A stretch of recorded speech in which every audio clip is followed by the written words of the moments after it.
kung may screen sa pintuan at bintana. Gumamit ng kulambo.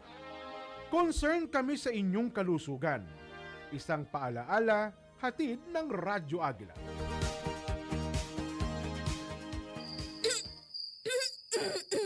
Gusto mo bang makaiwas sa makating lalamunan? Alam nyo ba na malaki ang bahagi ng pagiging malinis sa katawan? Paalala namin, hugasan at maging madalas ang paghuhugas ng mga kamay. Huwag makisalo sa baso, pagkain at iba pang gamit sa pagkain. Gumamit ng panyo o tissue kapag babahing o uubuman. Laging magsuot ng surgical mask at huwag kalimutan ng alkohol kapag lalabas ng bahay lalo na sa mga matataong lugar. Iwasan din ang makihalubilo sa mga taong may sakit. Ang pinakamabuting gamot sa makating lalamunan ay proper hygiene. Panatilihin nating malinis ang katawan para makaiwas sa iba't ibang karamdaman. Paalala mula sa Radyo Agila.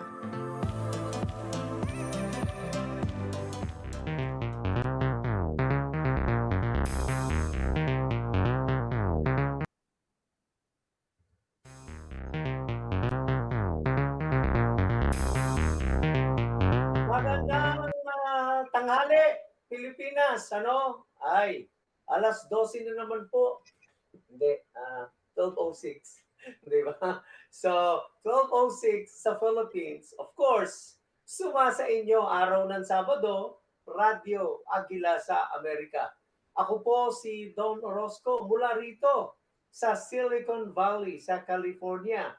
At hindi ko na patatagalin yung ating guest sa sobrang daming pag-uusapan dapat kalahating araw itong ating programa po. Pero sa inyo pong kaalaman ito pong ating programa ay matutunghayan sa ating Facebook Live, Punta lang kayo sa Radyo Agila Facebook page at sa Radyo Agila YouTube channel, And of course, live na live tayo sa ating DZEC Radio Agila sa buong Pilipinas, At sabi nga natin kanina ay hindi na natin patatagalin yung mga intro na ginagawa natin, So ang makakapiling po natin ay sabihin ko bang isang flawless na babae, di ba?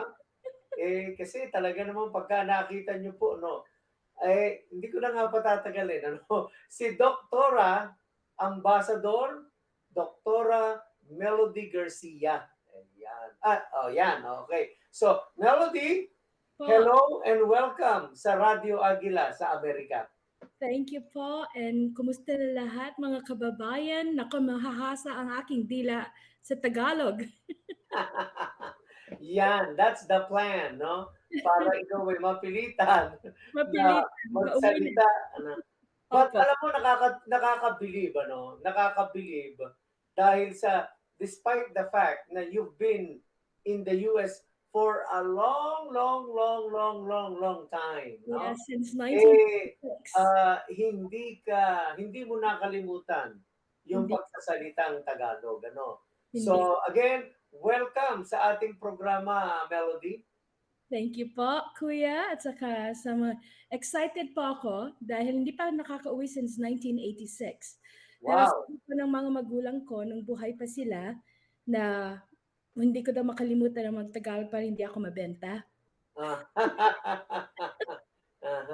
Nako, ako hinihikayat ko yung ating mga taga-subaybay, Magpunta na po kayo ng Facebook page at YouTube channel para nang sa ganun makita po ninyo yung flawless kong kausap, si Doktora Melody. Pero bago natin pag-usapan yan, alamin muna natin.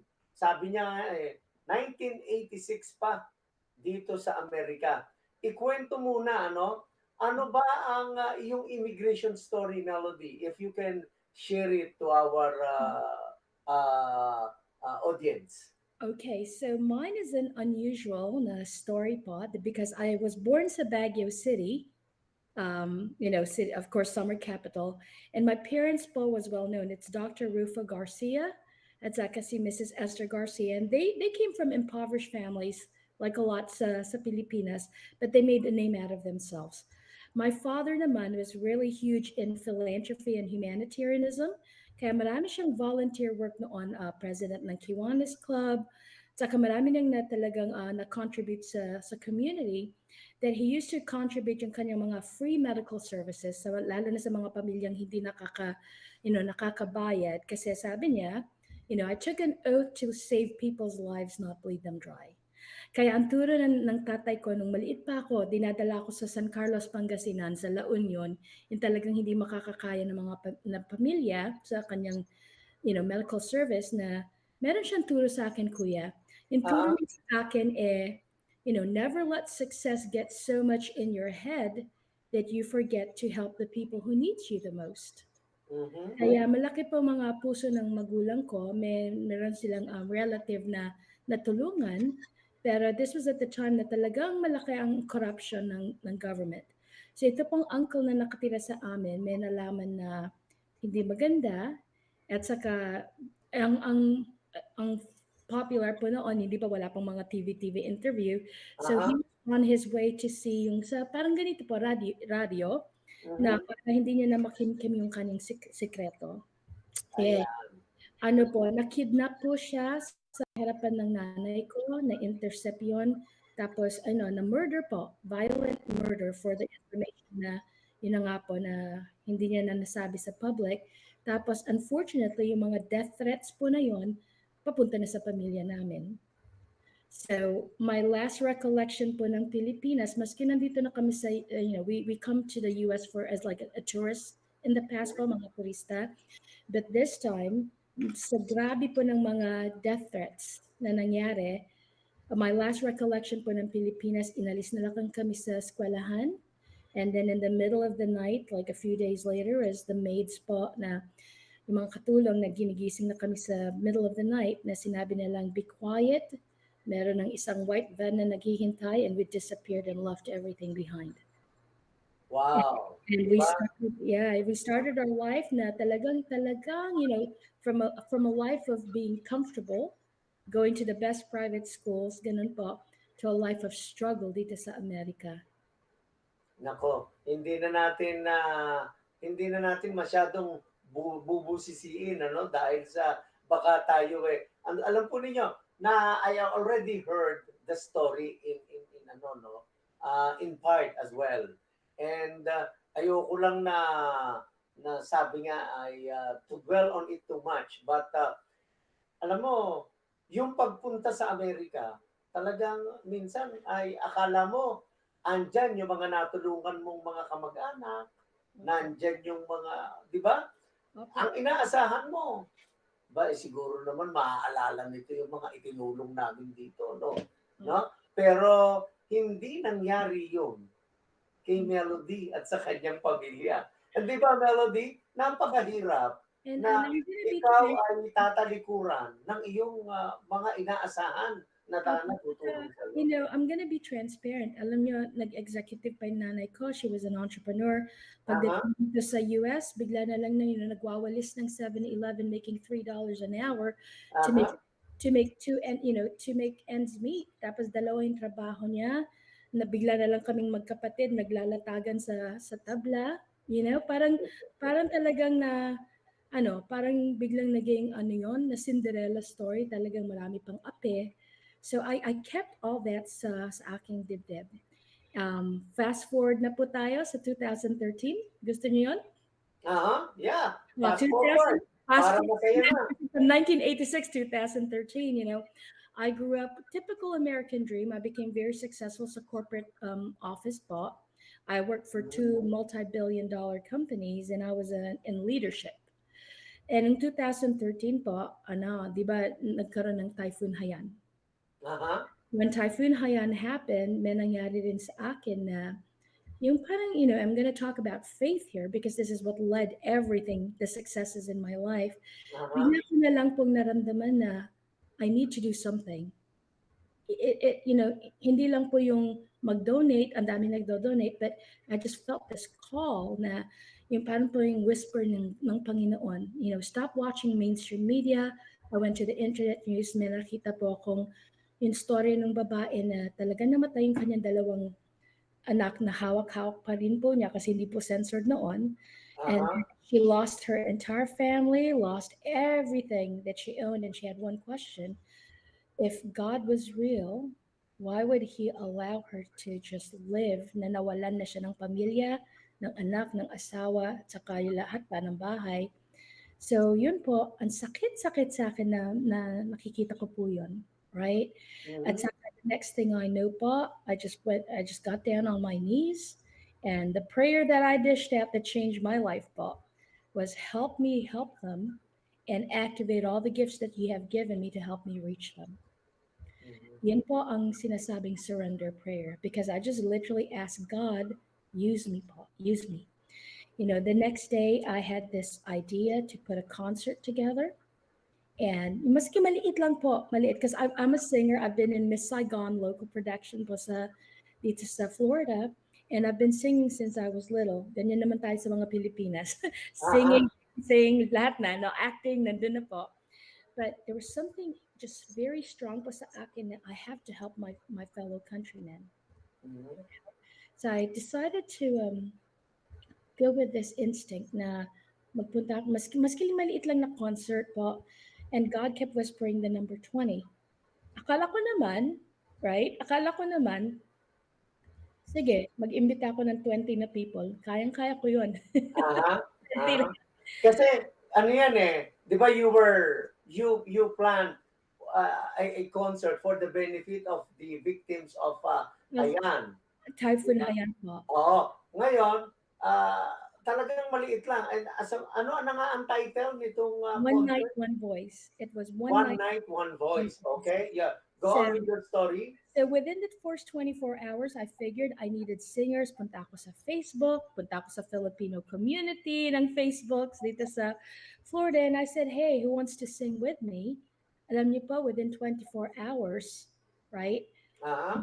Marami nag-volunteer. De, ang saya ko naman.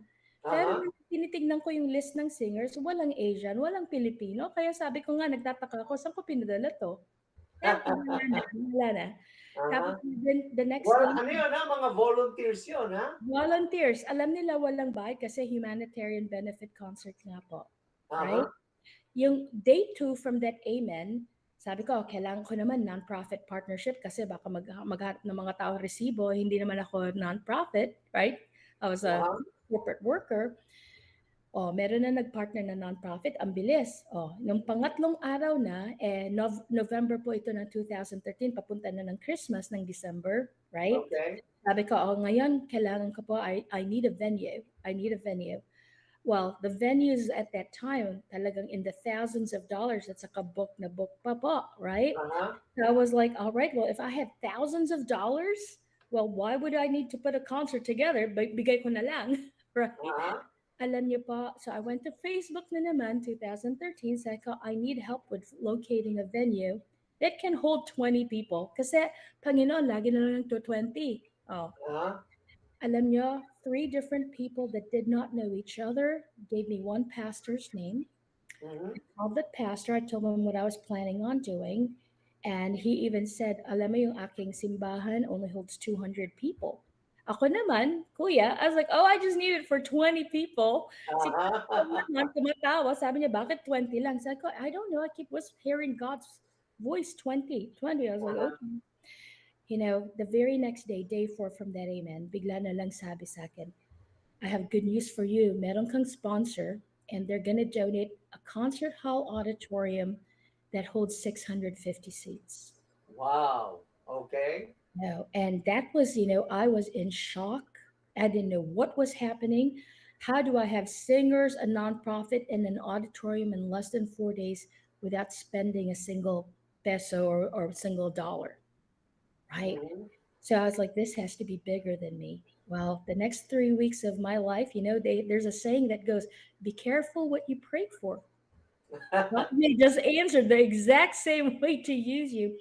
The next 3 weeks, I didn't sleep. In fact, Kuya, I kept crying every night as I prepared for this concert, and I had no idea where it was headed because I started getting testimony messages sa mga Ah, pamilya ng mga victim.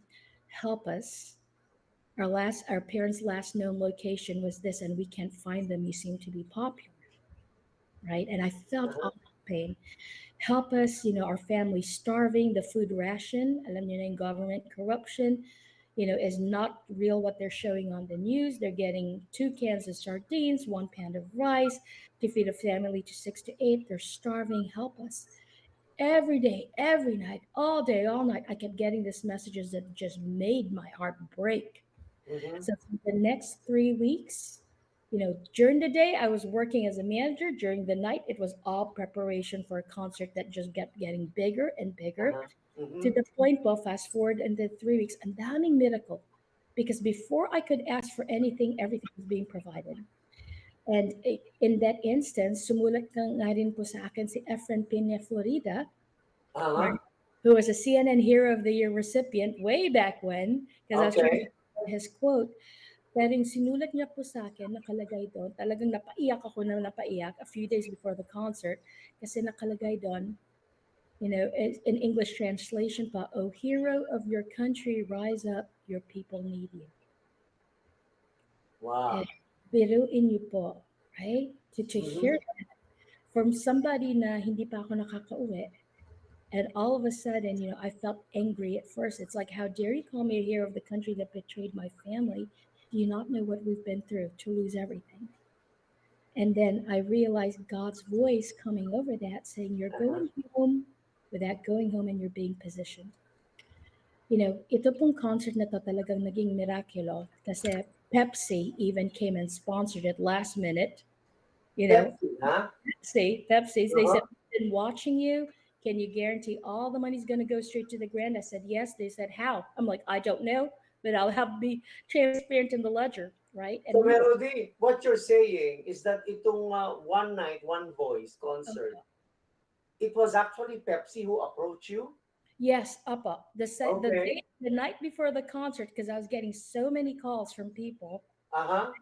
That was, you never know nga. Here's a lesson number one. You don't know how people watches you on social media. Uh-huh. So always be transparent, always be authentic, and always be truthful. Mhm. So I was sharing about what was happening on the ground. I was telling them that, "Hey, look, I'm just going by my faith walk here, and I want to help people." I didn't know all the time that Pepsi, a representative of Pepsi, was watching me. So they got Wow. a hold of me and they said, "We want to help sponsor as long as you can guarantee 100% goes to the ground." And there were many others that responded. And I said, yes, right? I had no plan because I've never held anything like on an international scale ngayon. Uh-huh. Tapos the very next day po, it was the actual concert. Wala nang mga rehearsal. Kaya sabi ko nga po sa mga singer, "I hope that you can sing because you told me you can sing." We only have Uh-huh. time for a mic check. And we said a prayer. I said, "Father, God, I'll remember that. I don't know why you kept whispering number 20, and there's 650 seats out there, and I don't know 650 people." And in a Uh-huh. matter of 3 weeks, I have a full blown benefit concert where I planned it to be a small scale. But you know what, Tabitha? God, even if there's only 20 people out there, let them be the most generous. Because Uh-huh. maraming, nang iiyak, maraming nasasaktan. There's a lot of people starving. I don't even know what's happening halfway around the world, but you do. When I walked out on the stage and I said to the sound engineer, "Lights on," alam niyo po, Uh-huh. the auditorium was nearly filled to capacity. Wow. Just by Di word of talagang naluha ka nun, ano? Alam po ninyo, mouth. si Melody is also one of the most recognized as one of the most influential Filipino Americans dito po sa Amerika. Ano po? As a matter of fact, siya ay one of the 10 most outstanding Filipino Americans nung taong 2020. Di ba? So, nandun tayo sa height ng pandemic, kinikilala yung mga ginagawa po niya. At hindi lang tayo international, maging si Pangulong Duterte, yung nakaraang presidente, was the one who actually endorsed. At talagang kahanga-hanga itong ating kausap na sabi nga natin isang multimedia influencer. Alam mo, Melody, hangang-hanga ako dahil sa kakapiraso pa lang ang naikukwento mo, no? Dahil sa napakarami pa po ito, no? Dahil sa marami pa, nandyan pa yung United Nations, napakarami pa naming mga pagkukwentuhan, ano po. At ito pa lang ang isang bahagi, ano. So, nung actual na concert, ang sabi mo, there were about 600 seats kamo na About a little bit over 600 attendees, and I still okay. didn't understand why God kept saying 20. And now it made a few months later it made sense because ang end result po ng natulungan ng One Night One Voice and save lives was over 20,000 people halfway around Ayun, the world. So ayun, 'di ba? ito pong lesson number 2 po, no, Uncle? Okay. What I learned from that journey, this was in 2013, that every day we delay, more people suffer. And if I didn't step up to the calling that I felt that day, what would have happened to those 20,000 people? That was just the start. So ngayon, skip na naman tayo, 2016, I started UNICEF Orlando. And Uh-huh. alam niyo, wala po akong political background, but again, I felt that call to represent the voiceless. Next thing you know, nandun na po ako sa Capitol Hill. My Yan. team and I Nako, represent. maya-maya natin na himayin, pag-usapan yung mga yan. Papa. Siguro, kasi tinitingnan ko, no, itong si Jonas ipakita natin, Jonas, yung ilang mga pictures, ano, na nakita natin para Kadami. nang sa ganun magkaroon ng idea itong ating mga taga-subaybay kung anong klase itong si Melody. Pero Melody, Po. yung title mo, ambassador, tapos Opo. doctor. Alam mo naman, pagka sinabing doktor ay medical doctor, di ba? Papa. Pero i-explain mo nga sa ating audience bakit ambassador, doctor ang iyong title. Kadaming title po. Daming title. I know. Sa doctor po is the honorary doctorate degree in philosophy and humanities because of Okay. all the impact that was actually granted by the King of Ghana, the The appointed King King of of Ghana. Ghana at large. Okay.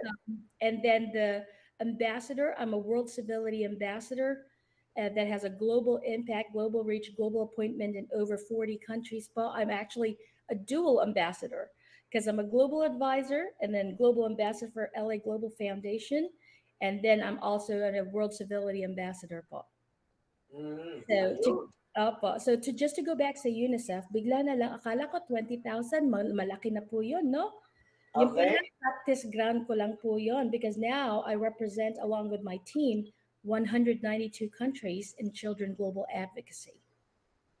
So Wow. and then I got into media, all my articles started winning and then I got into television and then podcasting and then next thing you know international speaking. Doon pumasok yung pagiging ambassador, di ba? The ambassadorship po started in 2018 when people started noticing when I went international. Because I wrote a book, I co-authored a book called Women Who Influence, May Uh-huh. Nakabasa. And then from there, I got invited to keynote speak and share the platform with the former First Lady Michelle Obama, Wow. Fonda, Tarana Burke, and then Les Bentas, palaki na po ng palaki. Then I Uh-huh. started representing the United States on 2 platforms, social Ibig mo consciousness. sabihin, nakasama mo si Michelle Obama, Siya po dating day one, First Lady. siya po ang day 1 keynote speaker and I was on a breakthrough, that was day 2 po ng conference. I was with a panel speaker of women. And Were you able to be to have a close encounter? no, hindi po pwede. Kasi Hindi former pwede. first lady talagang guarded po. Oo nga, oo You nga. just can't just go into Was that. she a former first lady na nung yeah, Yes, former first lady na, former no? first But lady. still to be kumbaga part of the kumbaga naka-highlight yung pangalan ninyong dalawa, di ba? Nandyan yung Isang litrato. napakalaking karangalan. Now, pagka mga ganong bagay, do you always present yourself as half a Filipina? I always say that, I pay homage to 2 countries, my birthland, which is the Philippines, and the country I grew up in, my homeland, the United States. So they know that I platform Filipino American, Mhm. right? Ayun. 'Di Filipino ba? American, because I don't forget the heritage, especially with what my father and my mother has taught me. You know, Mhm. a lot of my successes that people see is actually because I lost both my parents in 2005. So they never got to see any of this massive momentums. They never got to see it because they weren't around anymore. But I always think back of all their sacrifices, Mhm. right? I Now, am sure they will be very, very proud, thank kung nakita nila, naabutan nila. But of course, kahit pa paano, natutuwa na rin sila dahil sa, despite all, the hindrances when you set foot in the US, di ba? Opo. Napakakonti ng support. Pero here you are, di ba? At Opo. kahit pa paano, you are being blessed. Anyway, Melody, Yes. napakarami pa nating Sige pagkukwentuhan. lang. Sabi nga natin na yung iyong experience diyan sa United Nations at pagiging entrepreneur, pagiging coach, at saka yung iyong pagiging certified psycho-neuro actualization. Nako, magandang mga pag-uusapan at pagkwentuhan yan. At yan po ay pag-uusapan namin sa pagbabalik po ng Radyo Agila sa Amerika. Sandali po lamang.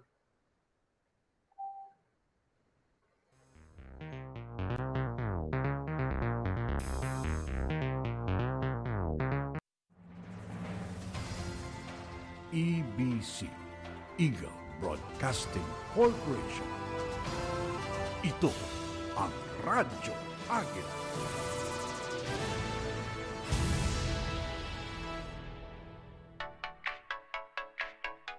Ang paglalakad ay isang simpleng uri ng exercise. Pwedeng gawin patungo man sa trabaho, school, palengke, pag-akyat o pagbaba sa hagdan.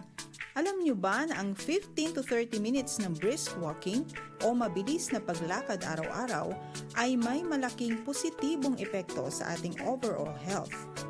Ang mga benepisyo sa paglalakad ay ang mga sumusunod. Una, pang-iwas sa sakit sa puso. Pangalawa, malaking tulong sa digestion.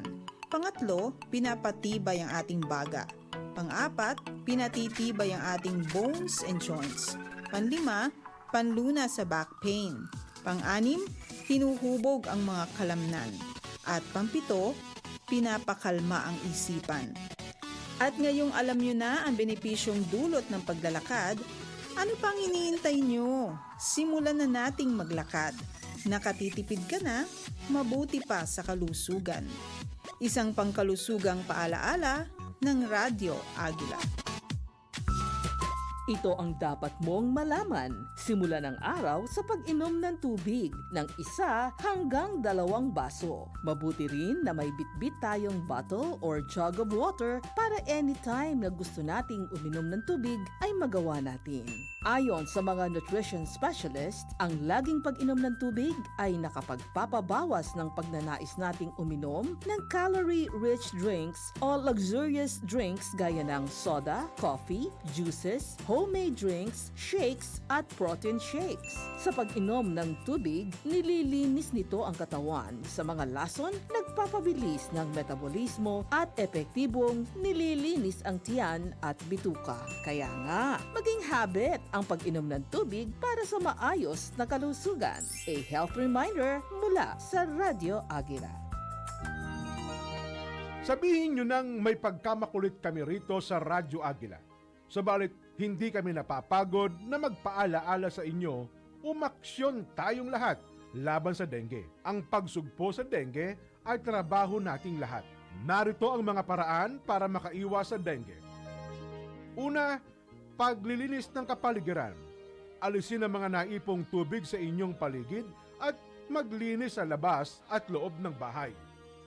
Tanggalin ang kalat at basura sa bakuran. Tandaan na nagtatago ang lamok sa madilim na sulok. Pangalawa, hanapin at puksain ang lamok. Ikatlo, makabubuting maprotektahan ang sarili. Magsuot ng pajama, long sleeves at long pants. Pwedeng maglagay ng mosquito repellent sa iba't ibang parte ng katawan mula ulo hanggang paa. Isara ang pinto at bintana sa bahay at mas mabuti kung may screen sa pintuan at bintana. Gumamit ng kulambo. Concern kami sa inyong kalusugan. Isang paalaala, hatid ng Radyo Agila. Bea Alonzo here. Sabi, mahalin mo yung lalaking malabo ang mata kasi di yan titingin sa iba. Ako, dadalhin ko siya sa EO. EO Executive Optical. Expert eye care. State-of-the-art facilities. He needs to see na wala nang mas hihigit pa sa akin. EO Executive Optical. Love your eyes. For expert eye care, come to EO Executive Optical with over 200 stores nationwide. EO Executive Optical. Love your eyes.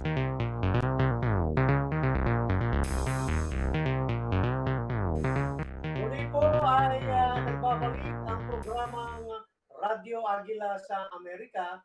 Ako pa rin po si Don Orozco at ang kapiling po natin hindi to si Arboni, ano? Hindi siya si Arboni. Kamukha lang. Diba? Kamukha lang. No. Siya po si Ambassador, kita mo naman sa title pa lang, Ambassador Dr. Melody Garcia. Ayan, ako. Doc, Doc, na ba tatawag ko sa'yo? O ano bang mas appropriate na tawag? Anyway, diba? Diba, just call me Melody pa. Well, anyway, ang nais nating sa pagbabalik, gusto ko sanang pagtuunan itong magiging event na pupuntahan mo sa January 27. Nako, napaka-bongacious po. Isipin ninyo, ang kasama niya doon sa picture ay ang presidente ng Estados Unidos na si Presidente Joe Biden at ang Vice President na si Kamala Harris, At ito po ay ang Presidential Lifetime Achievement Awards na gaganapin sa St. Michael Episcopal Church sa Orlando, Florida. At isa po sa recipient ay ito ngang si Ambassador Dr. Melody Garcia. So, Melody, ikwento mo nga ano ang dahilan. What led to this award? So I'm the only recipient for the Lifetime Achievement Award, and the rest of my UNICEF team and another foundation called One Heart for Women and Children is receiving, the one below mine, right?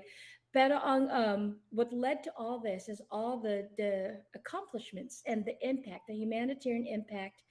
I'm always just going to put it this, I'm going to blame God on this effectively. Because when you put God first and service to humanity second, he opens doors that no man can shut. This was a cumulative of experiences from representing the United States and then also the Filipino culture when I started speaking internationally and also sa aking coaching business and media impact. So it's coming from all sectors. It's from the TV show we're about to launch. It's from the podcast I had, from the magazine articles. It's from being an authority in women empowerment, an authority in social conscious leadership, right? The messages that, meeting with global leaders. I had a private meeting, for example, with the Princess of Morocco, Princess Lala Jamala. I have met with the Princess of Bahrain when I was in Dubai representing the U.S., the Dalai Lama, a couple of other kings. So this is, again, accumulation of impact at the end of the day. So they take a look at qualifications. I was nominated by a foundation out in New York. And instead of me just saying, yes, it's all mine, I decided that, if you're going to recognize me, then you have to also recognize the people that went with me, which is my team, from the trenches to serving that. Wow. So, ito ay, are you expecting several other people na mga awardees? How many do you expect to receive this kind There's of award? there's 13 of us, but as I stated, the other 12 are basically they're the what they call the presidential achievement, Uh-huh. and the level that I'm receiving is the presidential lifetime Uh-huh. achievement awards, but it's the highest standard. So in other words, ikaw lang ang magre-represent sa parang mga non-profit organizations. Hindi pa sa nonprofit, it's accumulation pa, so it's my lifetime. So it's the lifetime awards for me. Okay. But what I did different is that I wanted to make sure that they recognize the team that I have that qualified for this, because at the end of the day, Kuya, and to your audience, Uh-huh. we can fall on ego Uh-huh. and say, yeah, I did it all on my own, but true leaders recognize the people that were with them, right? Exactly. So that's part of my UNICEF team is receiving this awards as well. And then I started recognizing the other nonprofit. Look, at the end of the day, this is a once in a lifetime opportunity. Uh-huh. And if I So, was being handed the keys to this, why not recognize others along with me?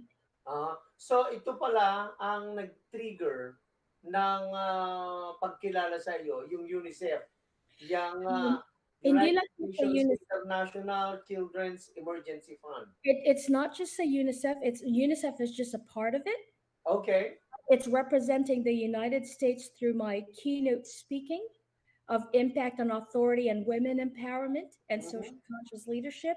It's my work in media, right? So it's accumulation of every single part of who Melody Garcia is. Oh, wow. So siguro, pinaalala lang ni Michelle Obama. Sabi niya, oy, yung Melody ha, kailangan kilalanin mo yan na Mr. President Joe Biden. Diba? Again, it's again because I represent our country, right, the United States, but I also represent in my heart space the Philippines. So prior to this magnificent, very prestigious award that I'll be receiving on the 27th, prior to that is I was also named as one of the top 50 women, influential women to look out for in 2023, and that was via Dubai naman po ng December, right? It's held in Kuala Lumpur, but the person that was recognizing or was giving the awards was the Princess of Bahrain. Okay. And Wow. so it's just like it's just where God has taken my journey. I said there's a lot of different awards and it just keeps getting bigger and bigger and bigger. But I just call them at the end of the day, Kuya, God credentials. They're just nothing but God credentials in obedience. Mhm. Yung anong tawag dito? Yung next award that you're anticipating to receive is itong itong sa Kuala Lumpur. That was in December. Oh, that was in That December. happened in December, and then this one is happening next week pa. Oh, okay. Oo nga, next week. Back to back Ano now. ang yung excitement level dahil sa To be honest with you, again, I'm so excited. More than me are the other people that are being recognized. Kasi sa akin po, and this is not coming from an ego space, I've been winning a lot of high achievement levels, right? That not a lot of people in the world can even access. But the greatest joy is to be able to recognize those that do not have access to this and give them that opportunity to be recognized along for their hard work. Because it's a story of, look, I have some people that immigrated from Lebanon. They have their own painful story of adversity. I have another person that immigrated from Malaysia or Indonesia, I believe. He has his own story, right? And so this is a representative of diversity and inclusion. I'm excited kasi po, first of all, I'm very grateful. I'm very grateful that people at the highest levels are acknowledging the work that I've done. But more so, I'm excited that I can open these doors of opportunities for others. Alam mo, Melody, one of the most prestigious school here in the United States is yung Harvard. Di ba? Ako ano ako dyan alumni ako Oh. Alumni by hi po. No. Nagjo-joke lang ako. Pinatatawa lang kita. Pero I was showing some of the pictures already one of the pictures that I saw was you were actually speaking in front of students from Harvard, di ba? Yes po. So, how was the experience? Kasi alam mo naman, puro mga critic ang mga nandyan, etc. Plus, Yeah. of course, again, it's Harvard. How was It's the hard. experience? Oh, this happened literally 2 weeks before the entire world shut down. This was in 2019, and I Okay. was invited via UNICEF, Harvard, and then Harvard themselves to do the closing keynote speaker for empowering humanity. And Pa, it's another miracle story because I'm two credit at the time I was 2 credits shy of my bachelor's degree. Aha. And it wasn't just to Harvard students, it was Harvard alumni, MIT, other Ivy League school alumni were present, right?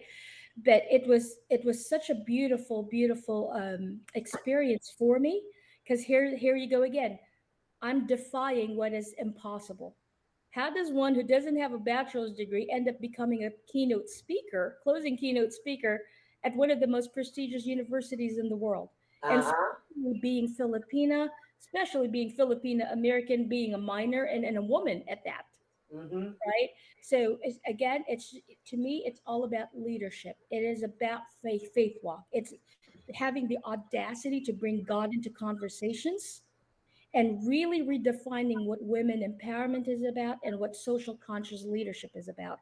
But then on top of that, it's not just about talking about it, Paul. It's about having credible, undeniable, irrefutable evidence of impact that grew in a global scale. Alam mo, Melody, I was actually going over. Napakarami at nakakahanga. And again, uh, you are one of those who actually make us really proud to be Filipinos, ano. At itong sabi nga, you were also able to land in the top 60 most influential Filipino Americans na list for 3 years running, di ba? Opo. So, it is very hard to maintain and sustain such kind of one of the things that I commend you is yung UNICEF Orlando, right? Yes. Uh, napakalaki ng anong tawag dito, ng presence ng United Nations Orlando because of you. Ano ang nagiging motivation mo? Bakit you are into a lot of giving sa mga projects mo? At the end of the day, Kuya, if not us, then who? I'm here to drive solutions and changes. I don't have time to be reactive to social media. There's a lot of people out there that post opinions, but Aha. they don't take action to change it. Mhm. Your opinion on Facebook is not going to do anything. So I decided to go straight to where laws can be changed, right? Mhm. Again, there's a stigma about labels. This refugee crisis. Well, you know what? Bad things happen to good people. That's what happened to my family, Aha. right? But it gets too political. It gets too gray when you start labeling people without knowing their personal stories. And that's why I got into not only UNICEF, but media, of really showcasing truth in media and going with the real REAL versus the real REEL. So Mhm. everything that I do as a representative of integrity, right? Right. Mhm. Authenticity and really becoming the voice for those that don't know how to speak out. Mm. Tama. And hindi ka ba parang na-overwhelm? Kasi with all this, what you call, recognition, as a matter of fact, one of which is being recognized as the best international keynote speaker. Yeah, And there were actually 65 speakers that represents from all over the world, di ba? Opo. Hindi ba parang napakalaking achievement yun eh. Ah, ano ang nagiging inspiration mo sa mga ganong bagay? I don't get overwhelmed, Paul, because I don't focus on, oh, it's a competition. Oh, I want to get that award. Mhm. At the end of the day, is if I stand before God at the end of my life, have I represented kingdom the best that I can? Mhm. Right? Have I represented the people the best that I can? I'm a Uh-huh. mother of two boys. Well, they're older now, right? What legacy impact do I leave them behind? Have I represented the women? Have I represented my culture? So I don't focus on a competition. Uh-huh. I focus on, again, collaboration, building relationships, and being so significantly different to go against all the stigmas, all the labels. Because you're coming from a heart-centered space, Bob, right? At the end Uh-huh. of the day, when you're coming with humility, heart-centered space, and when you have the courage to speak truth, regardless of the judgment that you will face, because we live in a world, Bob, you're always going to get judged. Uh-huh. Exactly. I don't dwell on the judgment. I don't dwell on the chismis.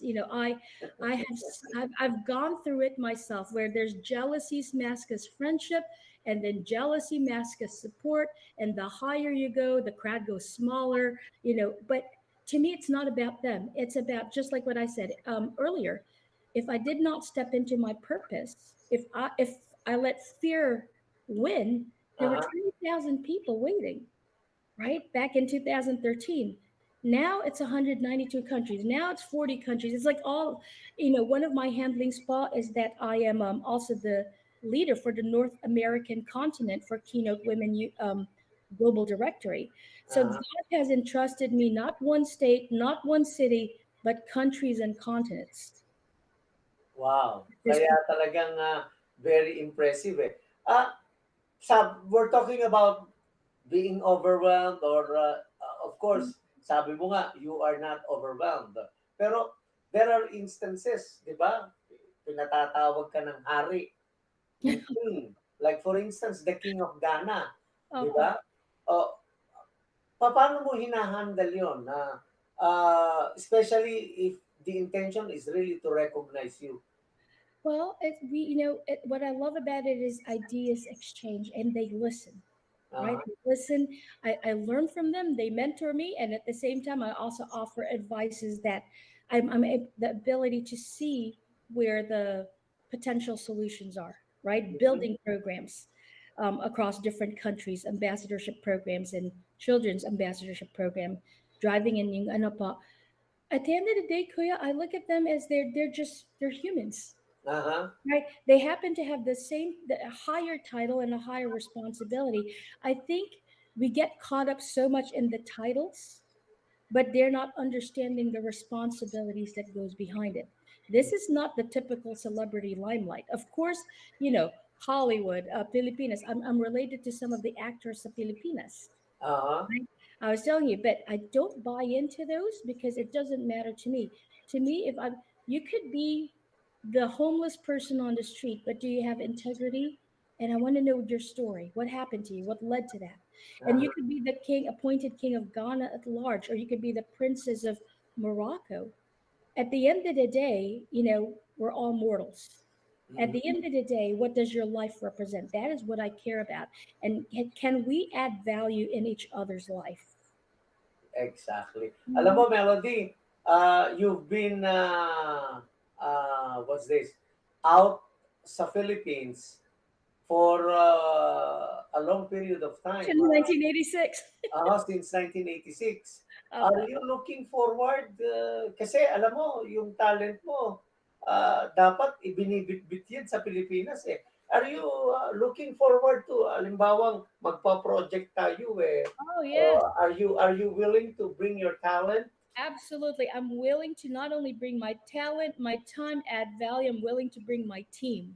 So if Uh-huh. there's anybody in the government sector, in the education sector, in the tourism, where we could, again, it's about bridging those gaps at the end of the day, right? Uh-huh. What if everything that I have built through all these years, and even that of my team, Mhm. Dr. Mark Anthony, he's also an ambassador, Uh-huh. Dr. Mark Anthony King, attorney Christine Burke, who's watching right now.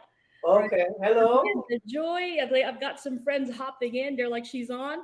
But if I can bring my team, the values that we bring, and in all the different humanitarian. We talked about Kuya. We talked about creating that change in women empowerment, education, children advocacy, and even helping the government for different programs. You just let me know when I'm supposed to go there, how long I'm supposed to go there, and let's go. I'm ready. Okay, yeah. We will definitely plan ahead so that, again, we wanted to work with the business people and, of course, the government. Because at This. the end of the day, we Mhm. wanted to actually share with them not just knowledge, but, of course, the extension of your helping hands. Yes. Napakarami mong mga connections as well, di ba? Opo. Which can actually um, anong tawag dito? Uh, get into results into helping out, especially alam mo naman ang ating bansang Pilipinas, kung tawagin ni third world, di ba? Pero I know that you know na maraming potentials ang Philippines, di Oh, ba? there's a lot. And you know Saan what? mo nakikita, Uh-huh. makikita yung iyong sarili in terms of talent and health-wise na makakatulong ka sa Pilipinas? It's Are you it's familiar with what the situation is in the well, Philippines? there's definitely some pulse on it, right? Uh-huh. I think there's still a disparity of a cultural disparity because to me I would love to empower the women the right way. I would love to be able to empower children, right? Because we have to start at the root cause, but also empower men in the process. Because if you just keep empowering women, you're going to have an imbalance, Uh-huh. right? That's why I said team. So it's in the education sector, it's in mental health, right? Mental health is a constant challenge. Uh-huh. It's in destroying the trafficking situation that's happening. And you being a certified psycho neuro actual clinician, Radicalization. uh, Mhm. what does really mean to have that kind of certification? So I'm one of the 7 that was vetted by for 3 years by the top behavioral scientist in the world, Dr. Steve Maraboli. 3 years, Paul. I had no idea that he was vetting me. So Okay. at layman's terms, Paul, I maximize the human potential. So again, I look at my over 20 years of corporate experience in leadership, crisis management, negotiations, right, behavioral interviewing, human resources, and then you throw me in the biggest humanitarian, one of the biggest humanitarian organizations. It is Uh-huh. a marriage of all of this, and it's not temporary. It's creating lasting change to drive in. Do you really want to be a doctor or do you want to be an impactor on a different scale? Kasi alam niyo naman sa ating culture, there's a lot of expectations. You Uh-huh. have to be a doctor, you have to be a nurse, an engineer, mag-boss ka, you have to own your business. But is that where passion really lies? Uh-huh. Wow. Right? Wow. Oh, Mm-hmm. wag ka lang sanang maging biktima ng crab mentality. Alam mo, yan ang Mm-hmm. isang bagay na nakalulungkot minsan. Lalo na a person of your stature whose really intention really is to just extend a helping hand, eh sana wag ka namang ma-misconstrue. Kung hindi, let us work with them together, no? Yeah, Sa private sector and sa business. And I absolutely. know you will be able to help them. And not only that, it's again when you're able to pare it down to the root that everybody offers value. Mhm. It's just a matter at the same time of just being able to listen and Well, suspend judgment. just the looks gives you value already. Well, that's the first key, and then the intelligence becomes lethal. Well, alam mo naman, ang Philippines is land of the beauty, Oh, di ba? Kita Papa, mo that's naman what yung we ating got. mga nananalo. Kaya nakatutuwa, really, ay nakakahanga yung mga achievement mo. But anyway, before we go, kita mo, almost 1 hour na tayo. Okay. Melody, is there anything that you want to say or manawagan or whatever? Yeah, Nasa iyo ang pagkakataon. thank you, Pa. Thank you so much for this opportunity. I look forward to going home after not being able to go home all these decades. I look forward to serving my country, my countrymen, talking to the government, talking to private sectors, but to the message for the Filipinos out there around the world, don't lose hope. Put God first in everything you do, and I promise you. And don't make it about you. Put God first, service to humanity second. And He has a way of always putting you first and elevating you in ways Wow. that had happened in my life, or maybe not exactly, but the power of God. Never forget that. Mhm. Ayan. Nako, maraming salamat sa iyo, Melody. Ano? Oh, Yan po si Ambassador. Kita mo naman sa title. Ambassador Dr. Melody Garcia. At sana in the near future, makasama natin siya para nang sa ganon ay makatulong pa rin sa ating mga kababayan. As a matter of fact, napatunayan na niya yan nung panahon ng Hayan dyan po sa Tacloban. Without really having her present sa Tacloban, sa Philippines, no? She was able to accomplish what needs to be done dyan po sa lugar ng Tacloban. But anyway, sa mga susunod na pagkakataon, Melody, sana ma-invite ka uli namin. Thank you so much. thank you po, and God bless. Ayan, ako, maraming salamat po at muli ay naka-boundary na naman po ang programang Radyo Agila sa Amerika. Of course, bago tayo magpaalam, thank you rin dito kay Jonas Pascual sa ating tech guy dyan po sa Manila, no? Sa ating EBC studio. At ako po si Don Orozco mula rito sa Silicon Valley, California, at magandang araw po sa ating lahat.